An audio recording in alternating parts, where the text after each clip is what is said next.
আসসালামু আলাইকুম সুপ্রিয় ভিউয়ার্স, আমি মোহাম্মদ জাহিদুল ইসলাম, অ্যাসিস্ট্যান্ট টিচার অফ কোকলার বাজার হাই স্কুল। তো যারা 2025 সনে এসএসসি পরীক্ষা দিবে বা 2024-এ এইচএসসি পরীক্ষা দিবে তাদের জন্য আজকে আমি নিয়ে আসলাম রাইট ফর্মস অফ ভার্বস। তো যারা বিশেষ করে যারা এসএসসি পরীক্ষার্থী আছো, অবশ্যই তোমাদের কিন্তু ইংলিশ সেকেন্ড পার্টের রাইট ফর্ম অফ ভার্বস আসে এবং এইচএসসিরও। তো আজকে আমি আসছি রাইট ফর্মস অফ ভার্বস নিয়ে। তো আশা করি সবার কাছে ভালো লাগবে এবং সবাই এই যারা আছো এই লেখাটি কিন্তু নোট করে রাখবে। আচ্ছা, প্রথমেই দেখতে পাচ্ছি যে English is cool international language. এখানে ইংলিশ ইজ কুল, এখন এই যে একটা ভার্ব এখানে আছে, তো এটাকে আমরা সঠিকভাবে আমরা লিখবো। তো ইংলিশ ইজ কুল, ইংলিশে কিন্তু কলের কাজ করতে পারে না, অর্থাৎ ইংলিশে ডাকতে পারে না, অর্থাৎ এই ভার্বের কাজ ইংলিশে কিন্তু কমপ্লিট করতে পারে না। তাই আমরা এটাকে একটু মানে পেসিভ আকারে উত্তর বের করার চেষ্টা করব। ইংলিশ ইজ কোল্ড, অর্থাৎ ইংলিশ ইজ কি,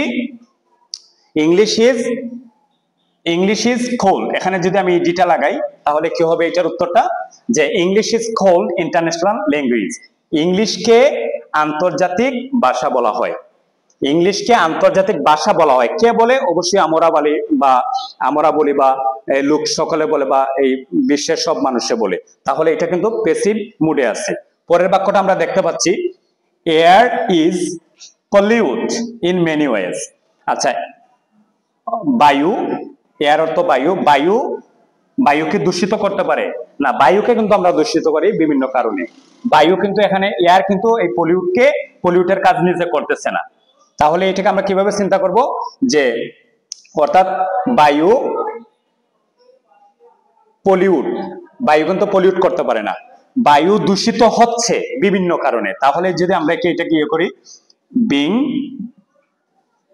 বিং পলিউটেড, তাহলে উত্তরটা কি হয়েছে একটু দেখেন, air is being polluted in many ways, অর্থাৎ বায়ু বিভিন্ন কারণে দূষিত হচ্ছে।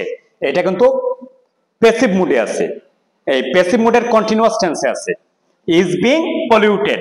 আচ্ছা, নিউজপেপার ইজ, সংবাদপত্র বলে যে জ্ঞানের ভান্ডার। আসলে সংবাদপত্র কিন্তু বলতে পারে না, এখানে কলের কাজটা কিন্তু নিউজপেপার করেনি, এই ভার্বের কাজটা কিন্তু নিউজপেপার করেনি। অর্থাৎ আমরা যদি বলি নিউজপেপার ইজ কল্ড, নিউজপেপারকে বলা হয়, newspaper is called store house of knowledge, অর্থাৎ সংবাদপত্রকে জ্ঞানের ভান্ডার বলা হয়। কে বলে? অবশ্যই আমরা বলি বা পিপল বলে বা এই সব বলে, সকল মানুষ বলে। হি উইল ফানিশ, তো হি উইল, যেমন আমরা এইটা যদি আমি এই উইলটা যদি আমি এখানে এটা করি, সরি, যে হি ফানিশ, সে শাস্তি দেয়। তো এই বাক্যটা যদি আমি এখন লিখি যে সে শাস্তি দেয়, পানিশ মানে শাস্তি দেওয়া। আচ্ছা, এখন যদি আমি এটা এইভাবে করি যে হি ইজ ফানিশড, এখানে সে কিন্তু ফানিশের কাজটা করেনি, হি ইজ ফানিশড, অর্থাৎ হি ইজ ফানিশড, তাকে শাস্তি দেওয়া হয়। কে দিচ্ছে? অবশ্যই অন্য একজনই দিচ্ছে। তো এটা কি হবে, এখানে হি ইজ, এখানে দেখেন এই ভার্বের ভিতরে ইউজ হইছে, হি ইজ ফানিশড। পরেরটা আমরা দেখতে পাচ্ছি the thief catch red handed, চোরটি হাতে নাতে ধরে। আচ্ছা, চোরটাকে কে ধরে? অবশ্য পুলিশে ধরে বা আমরা ধরি। তাহলে এটা কিন্তু প্যাসিভ মুডে আছে। দ্য থিফ ক্যাচ, এখানে ক্যাচ ভার্বের কাজটা কিন্তু থিফে করেনি, মানে চোরটাকে ধরা হয়। তাহলে যদি আমরা বলি the thief is caught, CAUGHT, the thief is caught red-handed, চোরটিকে হাতে নাতে ধরা হয়। কে ধরছে? অবশ্যই আমরা ধরছি।